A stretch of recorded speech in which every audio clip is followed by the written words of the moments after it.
یہ ہے مساوات۔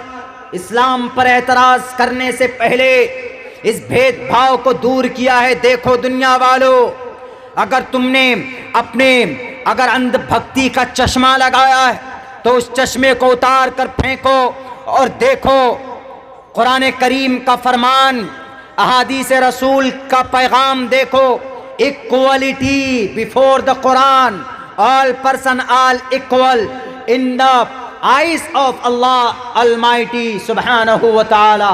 اللہ کی نظر میں سب برابر ہیں، چاہے وہ جمن میاں ہو، ایمان اللہ پر ہے، چاہے وہ پروفیسر حسیب الرحمان ہو، ایمان اللہ پر ہے، تو دونوں کی قیمت، دونوں کی فضیلت اللہ تبارک و تعالیٰ کے نزدیک اس کے عمل سے پرکھا جائے گا۔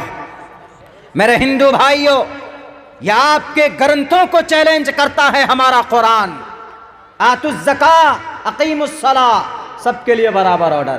آپ کے یہاں ایسا نہیں ہے، آپ کے یہاں تو بڑے بڑے اپنے گروؤں نے تو الٹے پلٹے سیدھے حساب کر رکھے۔ کیسے؟ اگر ہمارے ہندو بھائیوں میں برہمن ہوں گے تو وہ پوتر ویدات کو پڑھیں گے، اور اگر کوئی شودر ہوگا، چھیتریہ ہو گیا، ویشیہ ہوگا، اگر کوئی چھیتریہ ہے تو وہ خدمت کرے گا، اور اگر کوئی شودر ہے تو وہ آدیواسی بن کر رہے گا۔ وہ کبھی مندر میں نہیں جا سکتا، کبھی بھی نہیں جا سکتا۔ یہ بھید بھاؤ ہے۔ شودرو برہمن تامتی برہمنಶ್ಚೈತಿ ಶೂದ್ರತಾಂ ಕ್ಷೇತ್ರಿಯೋ ಯಾತಿ ವಿತ್ರತ್ವಂ ವಿಘಾದ್ವಿಚ್ಯಂ ತಥೇಚ್ಛ ಸ ಏಕ್ ಏವಾ ತ್ರಿಪತಿ ಪರ್ಜಾನಾಂ ಕಥಂ ಪುನರ್ಜಾತಿ ಕೀರ್ತಾ پر بھیدہ۔ صاف لفظوں میں وید کہتا ہے کہ یہاں پر کوئی آدمی بڑا چھوٹا نہیں ہے، سب کے سب برابر ہیں۔ عمل اگر اچھا ہے تو ایک غریب آدمی بھی مالدار کے اوپر، مالدار سے بڑھ سکتا ہے۔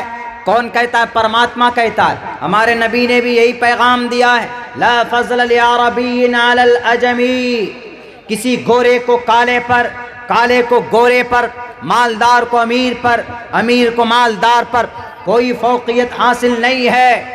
میرے بھائیوں، اعتراض کرنے والوں، اعتراض کرنے سے پہلے ہمارے قرآن کے احکامات کو ٹٹولو، قرآن کے فرمان کو پڑھو، نبی کی زندگی کا مطالعہ کرو، وہاں پر تمہاری گرنتھ محمد الرسول اللہ کی زندگی کے اندر نظر آئے گی۔ صرف اندھ بھکت بن کر اناپ شناپ اشکالات سوالات مت پیدا کرو۔ دیکھو کیا برابری ہے، مقام ہے، فضیلت ہے، ایکول اور پرسن اور ایکول، سب کے سب برابر ہیں۔ اگر برابر نہیں ہوتے تو قبیلہ قریش کے قریش قبیلے کے ایک بہترین خاندان کی ایک عورت، فاطمہ نام کی عورت، چوری اس کا پکڑا جاتا ہے، نبی پاک علیہ السلام کے پاس وہ عورت حاضر کی جاتی، آپ علیہ السلام فرمان جاری کرتے، السارق والسارقۃ فاقطعوا ایدیہما، اس عورت کا ہاتھ کاٹ دو اس لیے کہ اس نے چوری کی ہے۔ تو پھر اللہ کے نبی کے پاس وہ قبیلے والے، وہ خاندان والے، قبیلہ قریش کے اس خاندان کے لوگ پہنچے کہ اگر ہماری فاطمہ کا ہاتھ کاٹ دیا جائے گا تو ہماری ناک کٹنی ہو جائے گی، ہماری بے عزتی اور توہین ہو جائے گی، اس لیے جاؤ اسامہ بن زید کو بھیجو سفارش کرنے کے لیے، نبی سے کہیں کہ محمد آپ اس عورت کو معاف کر دیجئے، اس کے ہاتھوں کو مت کاٹیے۔ جب اسامہ بن زید پہنچتے ہیں محمد الرسول اللہ کے پاس تو آپ علیہ السلام سے کہتے ہیں، اے اللہ کے نبی، یہ عورت ہے، پہلی بار غلطی ہوئی ہے، آپ ان کو چھوڑ دیجئے، آپ ان کو معاف کر دیجئے۔ دنیا والوں، یاد کرنا میرے نبی کا فرمان یہ تھا کہ اسامہ بن زید، مجھے بڑا دکھ ہوا جو تم اس کی سفارش کرنے کے لیے پہنچے ہو، ایک غلط آدمی کی طرفداری کرنے پہنچے ہو، ایک مجرم کی طرفداری کرنے پہنچے ہو، شرم آنی چاہیے تمہیں۔ کیا تمہیں معلوم نہیں ہے دنیا کے اندر بڑی بڑی قومیں تباہ کر دی گئی اسی طریقے پر، غلط لوگوں کے پیروی کرنے کی بنیاد پر؟ تم اس قوم کو تباہ کرنا چاہتے ہو، تم اس قوم کو برباد کرنا چاہتے ہو، جاؤ تم نکلو یہاں سے، میں فیصلہ کروں گا۔ بالآخر اس عورت کا ہاتھ کاٹ دیا جاتا ہے، اور اللہ کے نبی نے کہا کہ اسامہ، یہ تو فاطمہ ہے، یہ تو قریش کے کسی گھرانے کی عورت ہے، ان کی جگہ پر اگر میری اپنی بیٹی، میری لخت جگر اگر فاطمہ بنت محمد بھی چوری کرتی تو یہ محمد ابن عبداللہ ایک قدم پیچھے نہیں ہٹتا، اس کا بھی ہاتھ کاٹ دیتا، اس لیے کہ میرے رب کا فرمان ہے اسلام کے اندر کوئی بھید بھاؤ نہیں۔ آج دیکھو دنیا میں اگر کوئی منسٹر کا لڑکا اگر کسانوں پر گاڑیاں چلا دیتا ہے تو 5 دن تک ان کی ارسٹنگ نہیں ہوتی ہے، اور یہاں پر جناب اگر کوئی چلا جاتا ہے تریپورہ کی حالت کو دکھانے کے لیے تو اس کے اوپر UAPA ڈال کر اندر کر دیتے ہیں۔ کیوں؟ کیونکہ وہ کمزور ہے، اور ادھر منتری جی کا بیٹا ہے، کرسی کھسک جائے گی پیچھے سے اگر اس کے اوپر اس کے ہاتھ میں ہتھ کڑی ڈالیں گے۔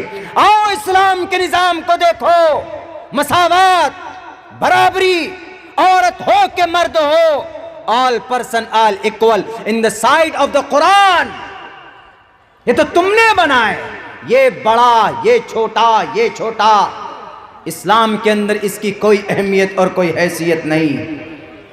میرے بھائیو، صاف لفظوں میں کہا محمد رسول اللہ نے، میں اندھکار کو مٹانے کے لیے آیا ہوں اس دھرتی سے، اللہ تبارک و تعالیٰ نے مجھے بھیجا اس بھید بھاؤ کو ختم کرنے کے لیے اور اس نفرت کو دور کرنے کے لیے۔